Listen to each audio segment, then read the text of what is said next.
높일 수 있는 방법이 무엇이 있을지 우리는 늘 목말라 하면서 하나님을 기쁘시게 해야 우리의 삶이 기쁠 수 있음을 알기에 오늘도 저희가 이 무더운 날씨에도 시간을 정하여 주의 전에 와서 예배를 드리고 찬양을 올리고 성가대가 정성껏 준비한 찬양으로 하나님께 영광을 돌리고 이제 주여 주의 말씀을 진짜 하나님의 말씀으로 받으려고 우리가 이 시간에 마음의 문을 엽니다. 하나님, 주님께서 말씀하실 때 영으로 그 말씀을 깨닫게 하시고 말씀을 붙잡아 한 주간 동안 말씀 가운데 살고 말씀으로 승리하는 종들이 되게 하여 주시옵소서.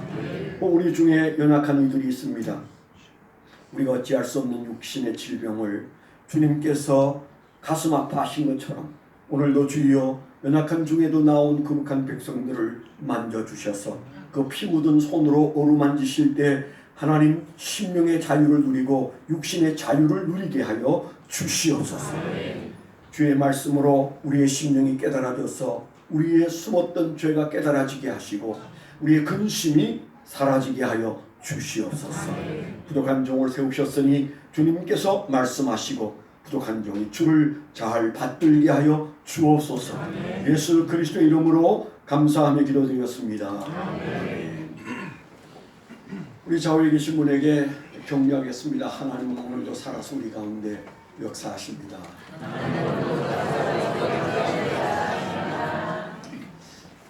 네, 우리 한 주간 동안 온 백성들이 마음이 좀 힘들었어요. 태풍 때문에 힘들었지만 사실은 태풍이 더 신경 쓰였던 것은 전 세계에서 온 약 4만여 명의 중고등학생들이 어떻게 이 위기를 잘 벗어나서 자기의 나라로 돌아갈 수 있을까, 그런 걱정 때문에 여러분 기도도 하시고 마음도 끓이고 또 국회의원들은 서로 싸움질도 하고 그러면서 저희가 한 주간을 보냈는데 결과적으로 그분들이 이제 그 집안 3분의 2는 돌아간 것 같습니다. 그리고 이제 한 3분의 1 정도가 좀 더 천천히 간다고 하는데요. 태풍에 큰 어려움 없이 희생 없이 어린 학생들이 이 행사를 치르게 돼서 감사하지만 아마 이 오명은 오래 갈 것 같습니다. 전 세계 잼보리 대회가 생긴 1920년 이후에 최악의 잼보리였다는 그 오명은 사라지기가 어려울 것 같습니다. 그 잼보리가 격리할 때 하는 몸짓과 구호를 아시죠? 손가락 3개를 붙여서 이렇게 하는데 prepare예요. prepare. 준비해, 준비. 미래를 준비하는 젊은이들이 모여서 우리 인생을 잘 준비해야 되겠다. 나라도 잘 준비하고 개인도 잘 준비하고 사업장도 잘 준비하고 교회도 잘 준비해야 된다. 준비가 중요하다. 그게 그들의 구호예요. 근데 뭐 준비가 엉망진창이니까 그 사람들에게는 그것처럼 답답한 일이 없었을 거예요. 제가 이번에 보이스카우트, 저도 이제 보이스카우트 관심이 좀 많은데 저희 큰 아들이 보이스카우트에 들어갔는데 어떻게 된 게 꼭 야영은 주말에 해서 주일날 돌아와요. 그래서 멋있게 차려입고 학교 운동장에서 연습 다 해가지고 가는 날은 못 가요. 나중에는 울더라고요. 애비 잘못 만나가지고 주일날 애비가 어떻게 가라고 할 수 있겠어요? 안 돼, 그거는. 저도 잘 몰랐었습니다. 그래서 비싼 돈 주고 갖추어서 희망이 넘쳐서 아주 열심히 준비했다가 정작 야영을 떠나는데 우리 아이는 저에게 붙잡혀서 못 갔습니다. 글쎄 저는 그게 잘한 거라고 생각하는데 용서하십시오. 그런데 그러려면 왜 시작했냐? 몰랐으니까 시작했죠. 사실은 잼보리 대회뿐만 아니고 보이스카웃은 기독교 정신으로 시작된 거 아시죠? 잠깐 제가 소개를 하면 포윌이라는 장군이, 영국 장군이 1907년에 사실은 시작했어요. 그래서 구설수가 많았습니다. 소는 정찰대다 이렇게도 얘기하고 전쟁이 막 여기저기 일어날 때니까요. 그러나 이분이 그것 시작할 때 했던 정신이 선서에 나옵니다. 그들이 하는 선서가 요 세 가지 선서잖아요. 첫째는 하나님과 나라를 위하여 나의 의무를 다하겠습니다. 그게 첫 번째 선서예요. 두 번째, 항상 다른 사람을 도와주겠습니다. 우리가 늘 얘기하는 거잖아요. 세 번째, 스카우트의 규율을 잘 지키겠습니다. 이 세 가지가 그들이 외치는 선서예요. 그리고 그들이 지키는 그런 규율을 잘 지킨다는데 그들이 지키는 규율이 뭐냐? 그 기독교 정신의 12가지가. 첫째는 스카우트는 믿음직하다. 두 번째, 스카우트는 충효한다. 세 번째, 스카우트는 도움이 된다. 스카우트는 우애롭다. 우애. 다섯 번째, 스카우트는 예의 바르다. 여섯 번째, 스카우트는 친절하다. 일곱 번째, 스카우트는 순종한다. 부모와 대장, 반장, 모든 윗사람의 지시에 잘 따른다. 그런 뜻입니다.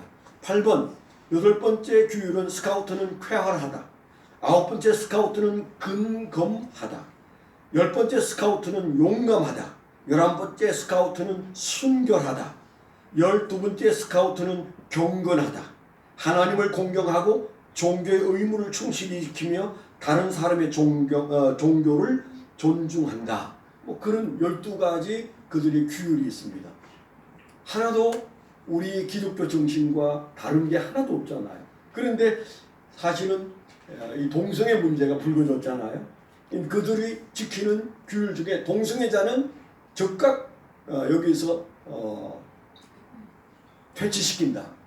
그렇게 돼 있어요. 그런데 이제 동성애가 점점 커지면서 이거 빼야 된다. 뭐 그런 얘기들이 나오니까 우리는 그 뺄 수가 없다. 그렇게 이제 버티니까 그 디즈니 월드, 디즈니랜드 하는 디즈니 월드에서 어마어마한 찬조를 하는데 그렇다면 동성애를 반대하면 우리는 지원 안 하겠다.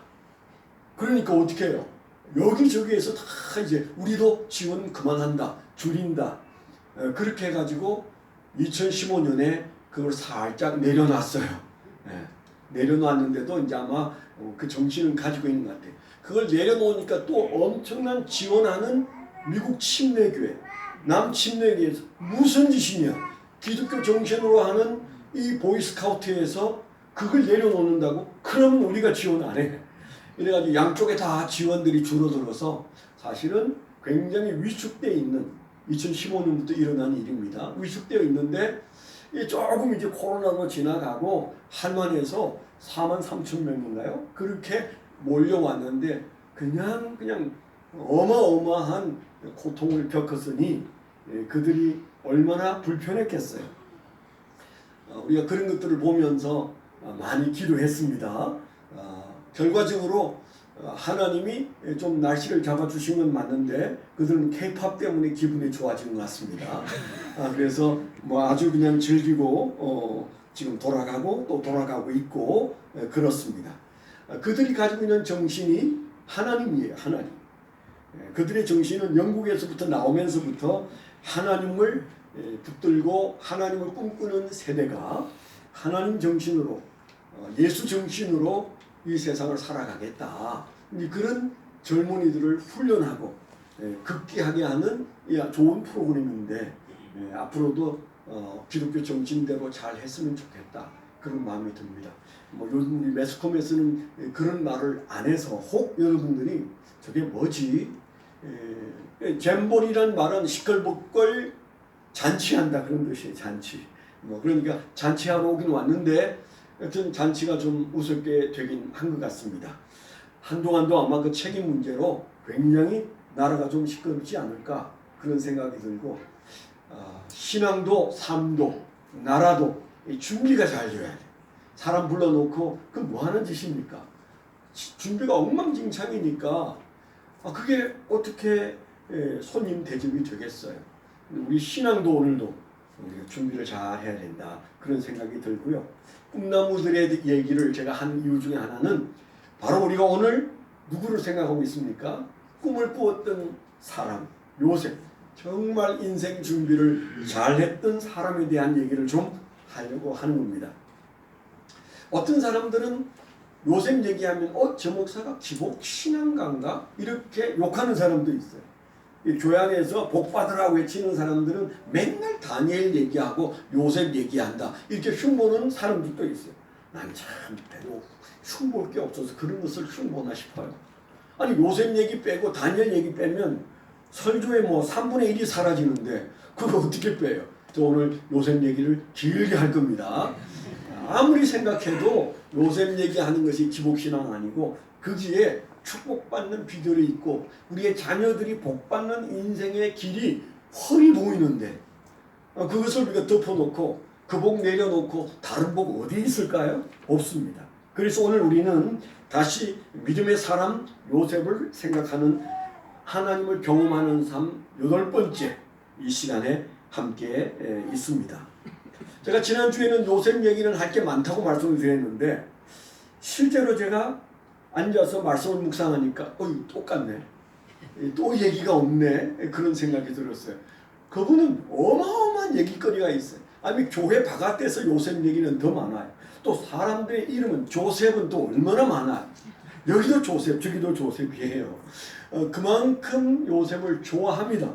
그런데 히브리서 11장 22절에서 말하는 요셉의 믿음은 조금 난감하지 않으세요?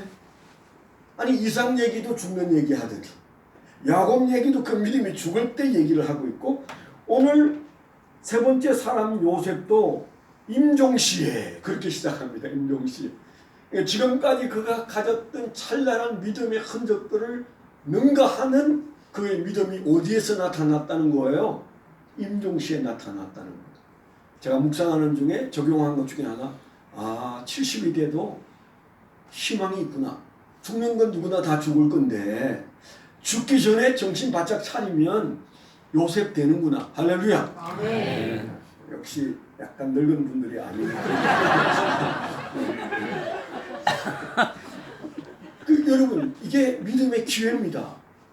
다 내려놓고 이삭 얘기나 야곱 얘기나 요셉 얘기에 할 얘기가 얼마나 많은데 그게 한 줄씩 하는 얘기가 겨우 죽을 때 얘기를 하고 있는데 믿음은 사실 죽을 때 봐야 된다는 얘기도 되고 그리고 잘 죽으면 하나님이 믿음 있는 자로 인정해 주실 수 있다는 사실 앞에 우리 모두가 아직도 우리에게 믿음의 기회가 있다는 사실을 붙잡고 이 말씀을 함께 하기를 축원합니다.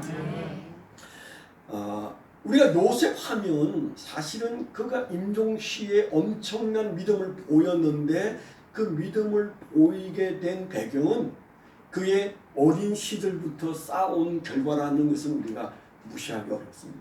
제가 지난주에도 말씀드린 대로 우리가 잘 죽는다는 게 그게 정말 어려운 거예요.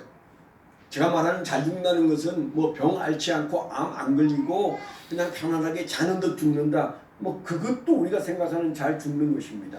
그러나 그거 아니에요. 목사님들도 많이 병과 씨름하다가 돌아가시고 암과 씨름하시고 우리가 아는 유명한 목사님들은 암 걸린 분이 많으세요. 제가 오카노 목사님 돌아가셨을 때 제가 그 장례에 가서 내가 지금 죽어도 하나도 아깝지 않고 이분이 내 대신 오래 살면 좋았을 텐데 왜 이런 분은 먼저 데려가실까? 이제 이런 생각이 진짜 나서 눈물 났어요. 제가 볼 때는 그분은 오래 살아야 될 뿐이고 저는 지금 가도 그저 몇 사람이 울고 끝날 일인데 온 나라가 울었잖아요. 그분에 대해서 그분의 죽음이 너무 안타까워서 72세 세상을 떠났는데 아까운 거죠. 그분이 살아계셨으면 한국교회가 어쩌면 좀 더 정화되지 않았을까. 하영준 목사님이 돌아가셨을 때 그랬습니다. 그분 70도 되기 전에 67세인가요? 그때 돌아가셨는데 정말 안타까웠어요. 정말 위대한 분이고 좋은 분인데 왜 저런 분들은 암에 걸려서 하영준 목사님은 5번이나 간암 수술을 했어요. 그리고 그냥 세상을 떠나셨잖아요. 못 말리는 거죠. 우리가 알 수 없는 거죠. 그럼 암 걸려서 죽은 사람은 횡사하는 겁니까? 아닙니다. 어떻게 죽는지 그 죽는 모습에 대해서는 우리는 말하기 어려워요. 또 어떤 목사님들은 치매가 걸려서 고생하다가 돌아가시는 훌륭한 목사님들이 많아요. 여러분들이 아시는 꽤 많은 이름을 잘 아는 목사님들이 치매 걸려서 고생하시다가 세상 떠나신 분들도 있습니다. 혹 제가 10년 뒤에 치매 걸려서 누구요? 그럴지도 모르잖아요. 예? 안 그러고 싶지만 네, 다행히 아멘을 안 해서 감사합니다. 졸다가 아멘 할 수도 있는데 그런데 실제로 아무도 장담을 못하는 거죠. 그런 건 아니에요. 그건 그렇게 될 수도 있고 이렇게 될 수도 있고 그게 끝이 나쁜 것은 아닙니다. 좀 아쉽죠. 그런데 적어도 믿음으로 끝을 냈느냐, 믿음과 상관없이 끝을 냈느냐, 그게 잘 죽는 것의 기준이에요. 그런 측면에서 그분들이 열심히 살았지만 열심히 살면서 믿음을 보여준 것들보다도 더 큰 믿음을 임종시에 보여주었다. 그렇게 오늘 우리에게 말하고 있어요. 그런데 요셉은 그 임종시에 어떻게 믿음을 보여줬어요? 임종시에 이스라엘 자손들이 떠날 것을 말한 것이 믿음이다 그랬어요. 너희가 이 좋은 애굽에서 잘 먹고 잘 사는 것, 그거 너희가 그것 때문에 거기에 머물러 있어서는 안 된다. 너희들은 곧 이곳을 떠나야 한다. 저 척박한 땅으로, 너희가 가나안 땅으로 가야 한다. 이 얘기를 하고 죽었어요. 엄청난 믿음이라고 성경에서 기록하고 있잖아요. 그 다음에 그가 한 말이 뭐였어요? 내가 죽고 해골이 되었을 때 너희들이 내가 말한 그 땅으로, 하나님이 준비해 놓은 그 가나안 땅으로 갈 때 내 해골을 가지고 가다오. 그렇게 얘기했어요. 그게 믿음이라고 오늘 설명되어 있어요. 그 정도는 할 수 있으시죠? 아멘. 짧게 해야 되니까 이해하는 것처럼 하셔야 돼요. 이 엄청난 상상할 수 없는 얘기의 핵심은 뭐예요? 미래입니다. 미래. 이 얘기의 뿌리는 뭐예요? 미래에 너희들이 여기서 살 거 아니다. 가야 돼. 그리고 내가 죽고 없지만 내 해골도 가지고 가다오. 그렇게 말했던 그것은 뭐예요? 장차 이렇게 해야 된다라는 얘기를 그들에게 선포하고 갔는데 그 얘기 왜 했습니까? 하나님의 뜻을 공유하고 있었다는 말이잖아요. 하나님의 계획을 그가 붙들고 있었어요. 하나님의 계획이 이러니까 하나님의 뜻대로 살아야 돼. 내 해골도 가져가다오. 그렇게 말하지 않았겠어요? 여러분 그 장면을 여러분 잘 아실 텐데요. 출애굽기 13장 19절에 보면 그리고 약 한 얼마 됐을까요? 한 300년 정도 혹은 350년 정도 후에 모세가 출애굽할 때 내용이 나옵니다. 출애굽 13장 19절에 모세가 요셉의 해골을 취하였으니, 해골을 취하였다고 그랬어요. 300년이 지난 다음에 요셉의 해골을 취하였으니 이는 요셉이 이스라엘 자손으로 단단히 명색케 하여 이르기를, 단단히 명색케 하여 이르기를 하나님의 피는 너희를 권고하시리니 너희는 나의 해골을 여기서 가지고 나가라 하였습니다. 300년 전에 죽은 요셉의 해골을 모세가 취하여 그것을 앞세워 출애굽했다는 엄청난 얘기. 여기에서 우리가 기억할 것은 그가 믿음의 사람이라고 히브리서에서 얘기하는 이유는 그는 잘 먹고 잘 사는 애굽 땅에 살고 있고 자기 덕분에 수많은 사람들이 그곳에서 그 고센 땅에서 행복하게 살고 있지만은, 그러나 그는 거기에 흔들리지 않았어. 하나님의 말씀을 붙들고 하나님의 뜻을 붙들고 그는 살았고 그렇게 말하고 죽었습니다. 우리는 가야 한다. 여기 우리가 잠시 머물렀지만 소낙비를 피하고 난 다음에는 이제 가야 되는데 너희들이 갈 준비하고 살아라. 그리고 갈 때 내 해골도 가져가다. 그렇게 말하고 죽었다는 사실은 그냥 말 한마디 잘했다는 것이 아니고 그가 가지고 있는 사상과 그가 가지고 있는 생각이 뭐예요? 하나님의 뜻이에요. 살기도 하나님의 뜻대로 살았고 그 백성들에게도 하나님의 뜻을 선포하고, 그리고 그 백성들은 때가 되어 하나님이 그들을 이끌었을 때, 출애굽할 때, 홍해를 건널 때, 요단강을 건너갈 때 그들 앞에 있는 해골이 요셉의 해골이었어요. 그 요셉의 해골이 그 땅에 묻힐 때까지 그들은 전진을 멈추지 않았다는 사실. 그가 한 말이 300년이 훌쩍 지난 다음에도 사람들의 뇌리 속에 기억될 만큼 그의 말은 살아있는 말이었어요. 왜 그 말이 살아있습니까? 하나님의 뜻을 반영했기 때문입니다. 하나님의 뜻을 공유하고 있었기 때문이에요. 내 안에 하나님의 마음이 어느 정도 함께 내재되어 있는지, 하나님의 마음을 품고 나는 오늘 하루를 살고 하나님의 마음으로 말을 하고 하나님의 마음을 가지고 자식들을 가르치고 나는 그렇게 살고 있는가, 우리 자신을 돌아보셔야 합니다. 만약 우리가 그렇게 산다면 300년이 지난 다음에 우리의 자손의 자손들이 우리의 이름을 기억하고 믿음의 걸음을 걸을 줄 믿습니다. 아멘. 그럼 도대체 어떻게 그런 대단한 하나님의 뜻을 죽을 때까지 공유하면서 그렇게 살 수 있단 말입니까? 그게 믿음이라면 도대체 그 믿음이 하늘에서 떨어졌을까요? 그 믿음은 어린 아이 요셉 때부터 그 안에서 자랐던 것입니다. 그가 횡재 맞는 사람으로 다들 이해하지만 그는 그냥 수직으로 낙화하는 삶을 살아서 그냥 저 구덩이에 던져지고 그 다음에 감옥에 사형수로 던져진 불행한 사람이 어느 날 하루아침에 수직 상승해서 국무총리가 되는, 애굽의 총리가 되는, 사형수가 총리가 되는 기적의 사나이. 그래서 그게 영화도 되고 드라마도 되지만 성경은 우리에게 그것만 보냐? 일찍부터 그에게는 믿음이 자라고 있었고 믿음 때문에 구덩이에 던져지고 믿음 때문에 사형수가 되고 믿음 때문에 총리가 되었다는 사실을 우리에게 말해주고 있잖아요.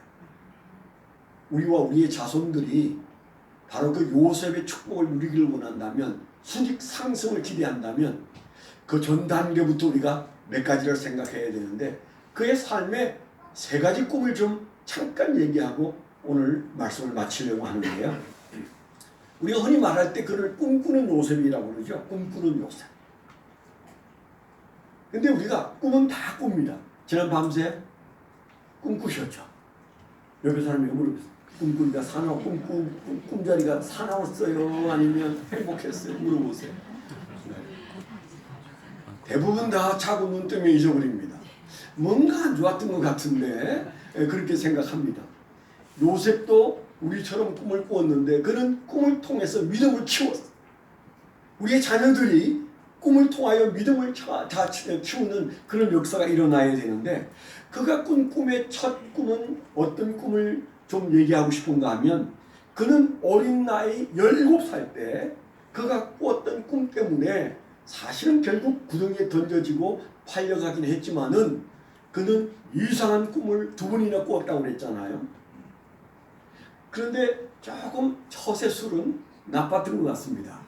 17살 정도 되면 철이 들었을 텐데 그 꿈을 여과 없이 있는 대로 얘기해버렸어요. 물론 제 말이 약간 이상합니다. 제가 또 다르게 생각하기로는 이 꿈은 하나님이 나에게 주신 꿈이기 때문에 믿음으로 붙잡으면 현실이 된다. 그렇게 믿었을 가능성도 크다. 그런 생각이 들어요. 만일 그랬다면 제가 조금 전에 말을 잘못한 거죠. 처세술이 너무 나쁘다. 요령이 너무 없다. 말을 조금만 비틀면 편하게 사는데 왜 그랬을까? 뭐 이런 생각이 좀 들죠. 여러분 중에도 말을 바로 직접 해가지고 손해보는 사람들이 꼭 있잖아요. 네. 저 같은 사람은 나이가 들면 말이 나가다가 돌아요. 이렇게. 그래서 기분 나쁘게 별로 안 합니다. 뭐 간혹 나쁘게 하는 것 있는데 그러나 대체로 저는 말이 나이 들면서 이렇게 싹 돌아서 기분 나쁘지 않도록 하더라고. 그렇죠? 네. 아멘 아멘. 요셉같지는 않잖아요. 요셉을 생각하면 자기가 꾼 꿈이 곡식단 11개가 자기 곡식단에게 절을 했다는 그런 얘기를 다 배달한 형제들이고 복잡한 가게인데 그 복잡한 집안에서 어떻게 요셉이 그런 말을 할 수 있단 말입니까? 그래서는 안 되는 거죠. 나중엔 더한 말을 했죠. 달과 별과 해가, 그러니까 해는 아버지고 달은 엄마였을지 몰라요. 그 다음에 11개의 별이 자기에게 절을 했다는 거예요. 그것도 막 큰 절을 했대요. 듣는 사람이 아마 엄청 화가 났을 거예요. 그래서 죽여버려야 되겠다. 그런 마음들을 한 사람이 먹은 게 아니고 여러 형제가 먹었어요. 그런데 저 사람이 좀 뭔가 말을 막 했나 보다 이런 생각도 들지만, 그러나 정말 제가 그 말씀을 묵상하면서 느낀 것은 이분은 그 말을 할 수밖에 없었다. 왠가 하면 이 꿈은 내가 꾼 개꿈이 아니라 이 꿈은 하나님이 내게 되어질 일을 꿈으로 보여주셨다. 그랬기 때문에 그는 그것을 말하지 않을 수가 없었어요. 여러분, 우리 말이 멈추면 하나님의 축복도 멈추는 거 아세요? 조심하셔야 돼요. 물론 우리가 안 할 말 해서 화를 당할 때도 있지만, 하나님이 하게 하는 말을 우리가 입 닫으면 하나님의 축복도 멈춥니다. 그러니까 9월달에 간정시킬 때 해야 돼요. 왜 간정거리가 없겠어요?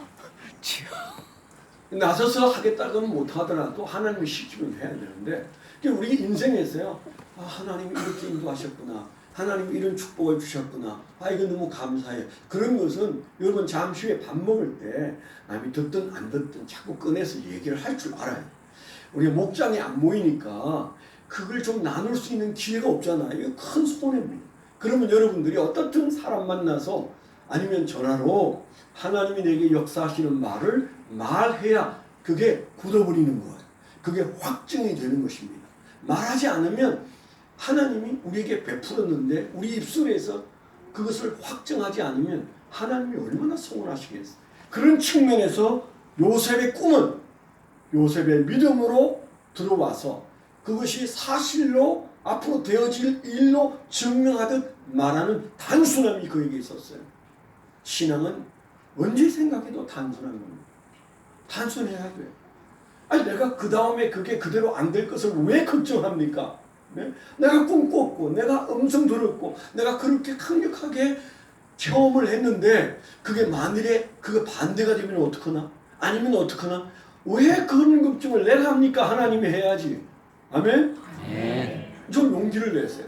하나님이 내게 이런 감동을 주셨는데 뭐 앞으로 하나님이 어떻게 하실지 모르지만 나는 이렇게 믿어진다. 요셉처럼 꿈이 믿음을 통과하면서 하나님을 증거하는 이런 훈련이 우리를 단단하게 만들 줄 믿습니다. 그럼 도대체 꿈이 안 꾸어지는데 목사님 어떻게 해요? 응? 요셉처럼 뭐 볕단이 서거나 별이 움직이거나 전 그런 거 없어요. 개꿈밖에 안 꾸어요. 뭐 그런 분들이 있으시죠? 여기서 말하는 꿈은 그가 꿈을 통해서 뭘 확인했어? 하나님 말씀을 확인했어. 근데 더 확실한 꿈이 있어요. 그게 뭐예요? 하나님의 말씀이에요. 아멘? 아멘. 우리에게 주어진 하나님 말씀을 내 것 만들면 되는 거죠. 그래서 우리가 성구영신 예배 드릴 때 여러분들에게 성경을 이렇게 뽑는 거, 그런 거 하자. 그걸 약간 나쁘게 볼 수도 있어요. 뭐 이게 점괘를 뽑는 거야? 뭐 이렇게 보는 사람도 있더라고요. 참, 해석은 제가 꿈이에요. 점괘 아니에요. 하나님께서 내게 주신 이 말씀을 내 것이라 여기고 1년 동안 내가 이 말씀대로 열심히 순종하고 살아야지. 기도 제목 삼아야지. 이러면 되는 겁니다. 그런데 뭐 어떤 걸 보면 이거 올해가 고생이 많겠구만. 환난 얘기가 나오면 어떻게 적용을 그렇게 하냐. 그러지 마요. 우리가 얼마 있으면 이제 성구영신 예배 드릴 때 이 뽑을 겁니다. 그때는 이 말씀 붙들고 하나님의 약속인 줄 믿고 요셉처럼 하나님이 이렇게 하실 줄 믿습니다. 제게 주신 약속으로 받겠습니다. 그러면서 내가 어떻게 하면 이 복을 누리지? 이런 마음으로 살라고 우리가 그렇게 해보는 거죠. 그런데 이렇게 두툼한 약속의 말씀이 우리 앞에 있는데 이 말씀이 우리의 꿈입니다. 우리가 이 말씀을 붙들고 영적인 꿈을 꾸면 하나님께서 이 시대의 요셉으로 만들어 주실 줄 믿습니다. 아멘. 우리의 자녀들이 무엇으로 꿈꾸는지 좀 들여다보세요. 그들의 인생 꿈 안에 말씀이 있는지 한번 돌아보세요. 그들이 말씀을 중심으로 하나님께 기도하면서 꿈을 꾸는지 돌아보세요. 만일 그렇다면 학교가 좀 시시해도 성적이 좀 시원찮아도 그는 잘 될 인간입니다. 아멘? 아멘. 노력해서 잘 되는 거 좋아요. 하나님이 도우셔서 잘 된 사람들 중에 바로 탑이 이 요셉이잖아요. 그거 뭘 잘했는데요? 그냥 하나님이 그를 도우셨어요. 왜 도우셨어요? 그가 꾼 꿈을 말씀으로 받았기 때문에, 하나님의 약속으로 받았기 때문에, 자기만 아니고 앞으로 수백 년 후에 일어날지도 모르는 일들을 마지막 유언으로 남기고 그가 이 세상을 떠나는 모습을 보신 하나님이 요셉 믿음 있다. 하나님의 말씀을 믿되 어제의 말씀을 붙드는 것이 아니고 내게 주신 말씀으로 미래도 확증하여 말할 수 있는 믿음을 그가 가지고 있다. 성경은 그렇게 말합니다. 그 다음 우리가 생각할 두 번째 그 요셉의 꿈의 세계가 뭡니까? 환난입니다. 환난. 우리가 늘 생각하는 게 요셉이 어떻게 견뎠을까? 그 억울한 삶을 13년이나 어떻게 견뎠을까? 대략적으로 이제 17살에 꿈꾸고 그 꿈 때문에 던져지고 팔리고 나중에는 그 보디발의 아내가 그 성경에 보면 요셉이 누구라고 그랬어요? 현빈이라고 그랬어요. 현빈. 네. 너무너무 잘생겼다고 그랬어요. 그 널스구레한 그 보디발의 아내가 그 젊은이를 탐냈다니까요. 말이 되는 거예요? 말이 안 되는 거예요. 그래가지고 종이니까까지 그 내가 어찌해 볼 수 있다. 그래서 쫓아다니면서 동침하자고 하는 것을 도망가는 바람에 그 여인이 앙심을 품고 나를 겁탈하려고 했던 종이다. 그러는 바람에 그만 보디발이 화가 나서 감옥에 넣는 어떤 감옥에 넣어서 국가적 모의를 했던 사람들만 갇히는 사형수가 모이는 왕궁의 왕의 감옥에 갇혀버렸어요. 그 세월이 얼마였을까요? 대략 13년. 17살에 꿈을 말했다가 완전히 인생 망쳤습니다. 그러면 그가 사형수로 감옥 속에서 하루 이틀도 아니고 13일도 아니고 13년이 돼서 10대가 이제 30대가 됐어요. 그러면 여러분 상상해 보세요. 그가 지금 뭐만 남았을까요? 원망만 남았을 텐데 그럼 그 속에서도 꿈을 꾸고 그 속에서도 꿈을 해석합니다. 영적인 사람으로 건재하다는 얘기잖아요. 환난 가운데 하나님은 우리가 영적으로 건재하기를 원하십니다.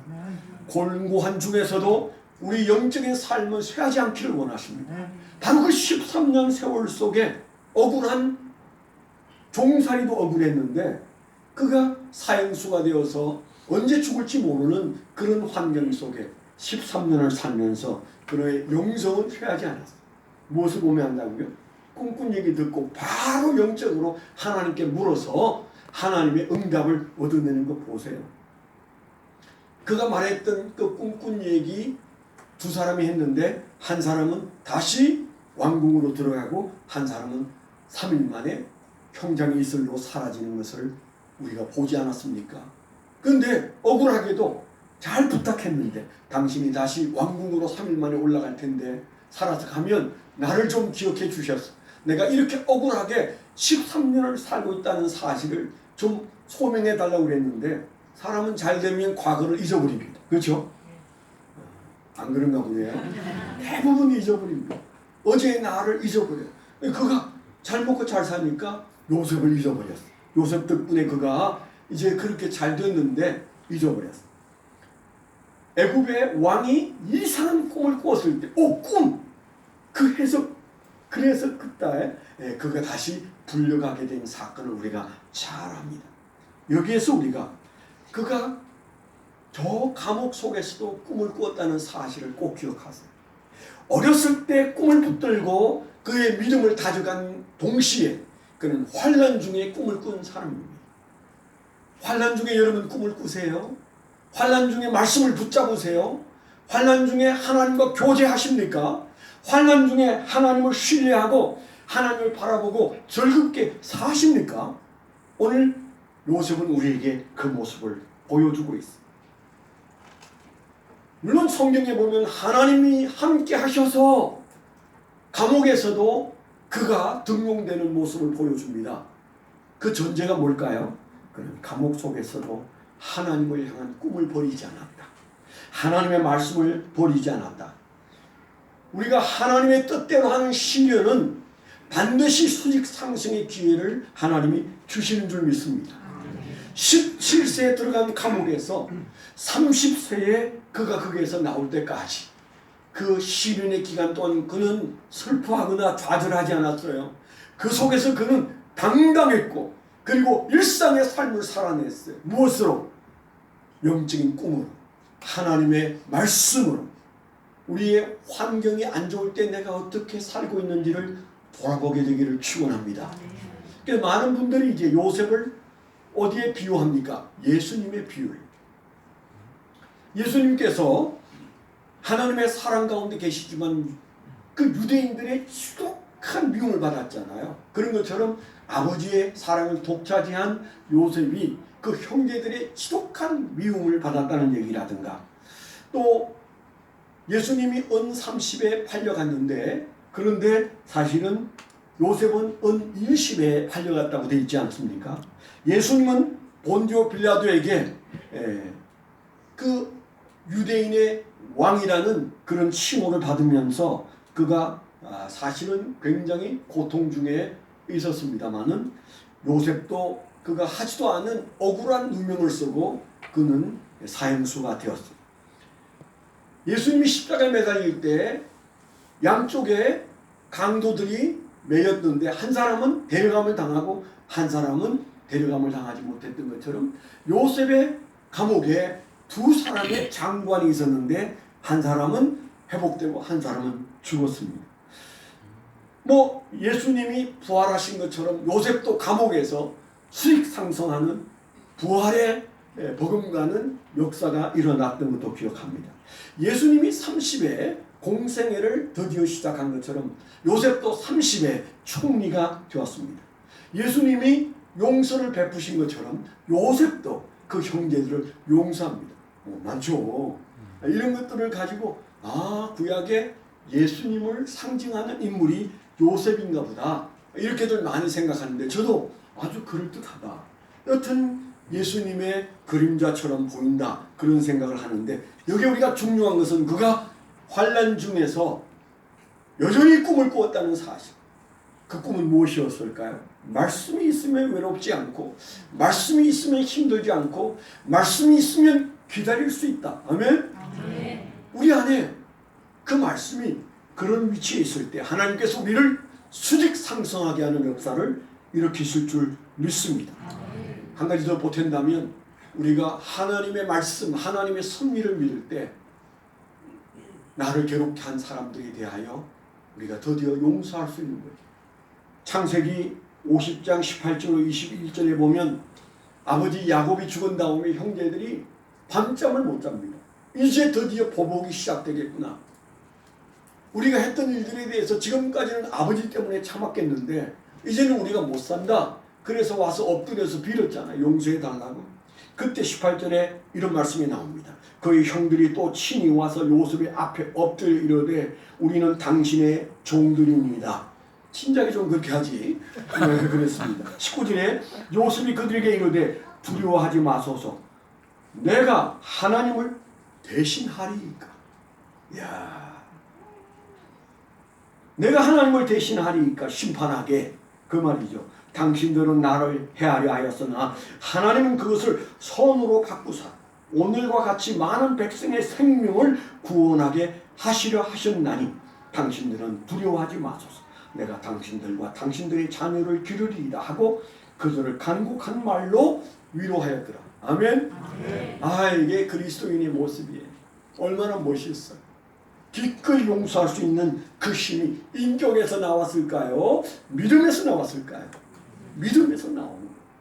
우리의 인격은 믿음이 받쳐주어야 그리스도인의 인격이 되는 거예요. 그가 그 순간에 그들을 기꺼이 용서한 것은 하나님이 전화 위복의 역사로 나를 여기까지 인도하고 우리를 여기까지 인도한 것을 보면 내가 심판자 아니다. 나는 용서한다. 기꺼이 그렇게 했을 때 그는 역사 속에 빛난 인물이 되는 거죠. 한 가지만 더 꿈 얘기를 하면 우리가 그에게서 세 번째 꿈을 좀 생각해야 됩니다. 그 세 번째 꿈은 그의 인생의 종착점에 왔을 때 그는 위대한 꿈을 꾸었어. 그 꿈이 아까 우리가 읽은 말씀대로 이제 이 백성들도 이곳을 떠나야 한다. 내가 천국을 가는데 내 몸은 천국으로 가나 내 해골과 그리고 이 백성들이 하나님의 뜻대로 이제 저 가나안 땅으로 가야 한다.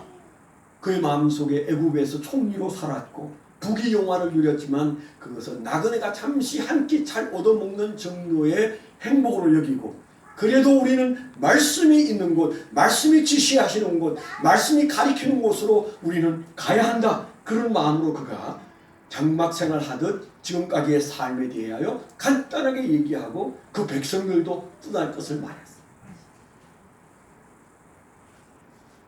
시편 90편에 모세가 말하기를 우리 날 계수함을 알게 해달라고 말씀하셨어요. 근데 그게 믿음입니다. 안다는 게 뭐예요? 내 죽는 날을 안다는 게 뭐예요? 준비할 수 있다는 거다.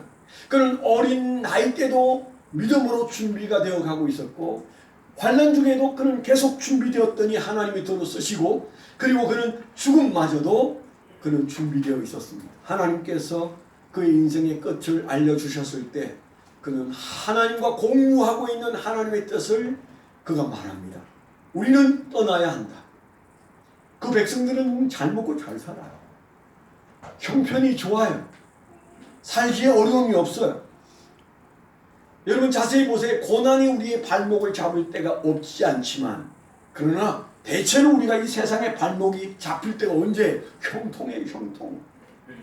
오히려 고난은 우리로 하여금 나그네 의식을 갖게 하는 거죠. 근데 그는 잘 먹고 잘 살고 정말 행복한 상황에 있는데도 그는 떠나야 한다고 말하고 있습니다. 그가 꿈꾸고 있는 세상은 애굽이 아니에요. 하나님의 말씀하시는 그곳이, 하나님이 말씀하시는 그것이 그의 꿈이었어요. 그래서 그는 기꺼이 그렇게 살았고 그렇게 살자고 말하고 그리고 300수십 년이 지난 어느 날 애굽을 떠나는 이스라엘 백성들의 맨 앞에 모세의 가슴팍에 요셉의 해골이 안겨 있었다는 사실을 한번 상상해 보세요. 오늘 우리에게 던져주시는 하나님의 말씀은 너는 믿음으로 꿈을 꾸고 믿음을 키워가고 믿음으로 미래를 내다보는 하나님의 뜻과 함께 하나님의 뜻을 공유하고 신앙생활을 하고 있느냐? 죽음은 어느 정도 준비했느냐? 우리 앞에 있는 미래에 대해서 너는 무엇을 보느냐? 그 자녀들의 미래에 대해서 너는 뭐라고 믿음으로 말할 수 있느냐? 주님께서 우리에게 물으십니다. 결론의 말씀을 드립니다. 여러분들은 요셉의 누렸던 부귀 영화가 그립습니까? 아니면 저 요셉처럼 마지막 죽는 순간에도 하나님의 명령을 붙들고 하나님의 뜻을 공유한 저 살아있는 믿음이 여러분 부럽습니다. 하나님은 오늘 우리에게 돌아보라고 말씀하시고 정말 우리가 붙들어야 할 것이 무엇인지 말씀해 주십니다. 말씀대로 한 주간을 살게 되어서 이 시대를 사는 요셉이 되시기를 축원합니다. 기도하겠습니다. 하나님 아버지, 꿈꾸는 요셉은 하나님이 주신 꿈 때문에 환난도 겪었으나 그는 하나님이 주시는 그 꿈으로 자기가 갈 곳을 바라보고 그 백성들이 가야 할 곳을 바라보고 자신의 해골이 있어야 할 곳을 말해주는 믿음의 사람으로 오늘 우리 앞에 있습니다. 하나님의 뜻을 공유하는 것이 요셉의 믿음이었다면 하나님 우리 가슴 속에 나를 움직이는 하나님의 뜻이 살아있는지 주여 저희가 돌아봅니다. 이 한 주간 동안 우리 믿음이 견고해지고 우리 안에 하나님의 주신 꿈이 가득해지고 또 우리의 자녀들도 그렇게 꿈을 꾸는 자녀들이 될 수 있도록 인도하여 주시옵소서. 예수 그리스도의 이름으로 감사하며 기도드렸습니다. 아멘.